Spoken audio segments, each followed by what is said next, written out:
Oui, ça a été l'un des gros dossiers politico-économico-social de 2013, le travail du dimanche. Et quelque chose me dit ce matin que ce sera aussi le cas cette année en 2014. Surtout après la parution, vous en parliez Céline, la parution de ce décret hier au journal officiel. Les magasins de bricolage vont pouvoir ouvrir le dimanche. Bonjour Jean-Emmanuel Ray. Bonjour. Vous êtes professeur du droit du travail à Paris 1 Sorbonne. Avant d'entrer dans le détail des dérogations, et notamment pour les magasins de bricolage, est-ce que vous pouvez simplement nous rappeler quelle est la règle de base? Parce que je vous avoue que ce matin, on est un peu perdu. La règle de base est une règle communautaire qui veut que chaque salarié sur tout le territoire européen a droit à un repos hebdomadaire en Europe, dominical en France. C'est le repos du dimanche depuis 1906. Ça, c'est la règle. Général. Combien est-ce qu'il y a de dérogations à cette règle générale? J'ai renoncé à les compter. Je m'en doutais un peu. Parce que depuis 1906, il y a eu un enchaînement de dérogations. Alors allons-y dans l'ordre. Les juristes aiment bien l'ordre, vous savez. Bon. Oui. Surtout un 1er janvier à 7h15 du matin.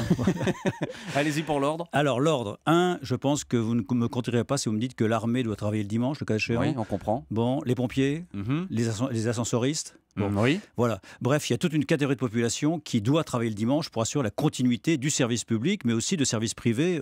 On aimerait guère être bloqué à l'ascenseur le 1er janvier à 7h15 du matin. Voilà. Donc ça a toujours existé et ça fait grosso modo 3 millions de salariés qui, depuis toujours, ont travaillé le dimanche. La question est, évidemment, c'est est-ce qu'un commerce a droit à ouvrir le dimanche alors que la nécessité impérieuse de travailler le dimanche n'est pas aussi claire que ça? Et c'est là où commençaient les dérogations multiples et variées. Les marchés le dimanche matin, on l'ont depuis 1906, parce que c'est bien que d'avoir des marchés dimanche matin. Bon. À partir de là, vous imaginez que la question s'est posée justement des magasins. Et là, est-ce que c'est une question de droit du travail? Pas du tout. Pourquoi pas du tout? Pas du tout, parce que c'est une question de droit de la concurrence. Regardez ce décret du 30 décembre, eh bien, il ne règle pas une question de droit du travail. C'est quelques centaines de salariés sur 18 millions, c'est lambda. Bon. En revanche, ça résout provisoirement, on va peut-être y revenir, la petite guéguerre en forme de grosse guerre Bricorama contre Castorama, le roi Merlin. Alors justement, on va y revenir. Les magasins de bricolage, pourquoi leur accorder à eux le droit d'ouvrir le dimanche? Le lobbying a payé, le lobbying des patrons, mais aussi de certains salariés? Le lobbying des salariés, à mon avis, n'a pas tellement payé parce que l'intérêt général n'est pas une somme d'intérêt individuel. En revanche, c'est clair que ça faisait immensément désordre de voir que le petit Bricorama n'avait pas le droit d'ouvrir alors que les grands, face sur le roi Merlin ou Castorama, avaient le droit d'ouvrir. Donc là, il fallait arrêter cette guéguerre et Michel Sapin a bien fait. C'est un décret qui est provisoire. En un mot, c'est pas ad vitam aeternam. Jusqu'à la mi-2015. Justement, est-ce que c'est une manière d'enterrer le sujet? Est-ce qu'on va pas se retrouver dans 1 an et demi et on va être mis un peu tous devant le fait accompli? On va dire, ok, les magasins de bricolage de toute façon sont ouverts le dimanche depuis 1 an et demi, autant qu'on laisse comme ça. Oui, à mon avis, ce sera un double effet. C'est des magasins qui ne sont pas de bricolage vont dire, eux, s'ils l'ont, pourquoi pas moi? Le problème du travail du dimanche, c'est que c'est extrêmement contagieux. Contagieux pour des raisons de concurrence, mais aussi contagieux pour des raisons les salariés ont droit généralement à un doublement du salaire. En l'espèce, ça sera le cas. Donc c'est clair que certains salariés, je pense en particulier à mes étudiants, oui, mes étudiants, qui travaillent pour se payer leurs études. Et voilà, à ICA et compagnie, ils vous diront si c'est 200%, ça devient assez attractif. Et c'est là où ça devient très intéressant ce décret, c'est qu'à mon avis, il préfigure la loi future. Donc on va avoir une contagion? Oui, sans doute. Sans doute. Mais une contagion qui sera arrêtée par la loi dont a parlé Michel Sapin. Et ce décret, on voit grosso modo les contours. Le contour, ça sera que le volontariat. Bon, le vrai volontariat. Bon, mes étudiants de ce point de vue-là sont très demandeurs. Bon.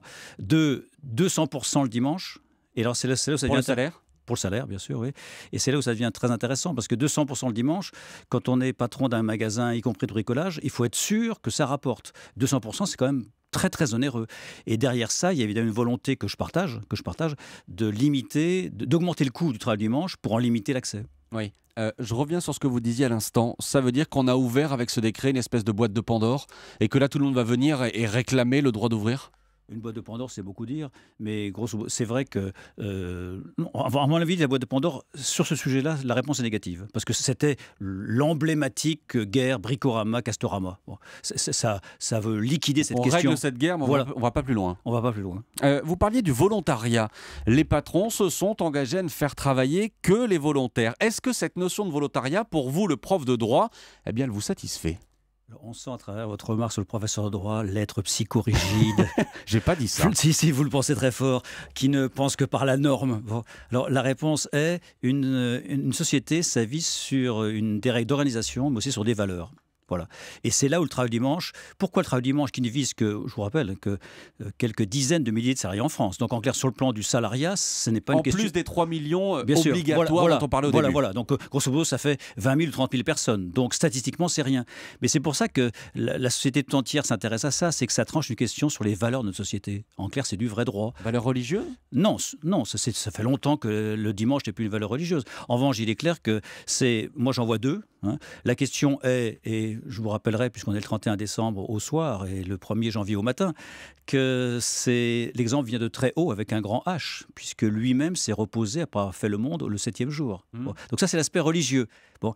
Mais surtout, je crois qu'il est sain pour une société de ne pas avoir 7 jours sur 7 consacrés à la consommation. C'est bien d'avoir une synchronie des temps, une concordance des temps. Je ne sais pas si vous êtes amateur de football, de rugby, même de concours de boules. Plus football, mais plus bon, football. c'est pas le débat. Alors, allons-y pour le football. Si vous êtes Gaulle et que je vous demande de travailler, vous n'avez pas beaucoup d'argent, vous êtes étudiant, je vous demande de travailler le dimanche matin, vous allez y aller, comment va faire votre équipe? Le rugby, la famille, l'amour, l'amitié. Il faut un temps de respiration sociale. Et c'est un prof de droit qui le dit ce matin sur Europe 1. Merci beaucoup Jean-Emmanuel Ray. Merci d'avoir été avec nous ce matin sur Europe 1. Je rappelle que vous êtes professeur de droit à Paris 1 Sorbonne.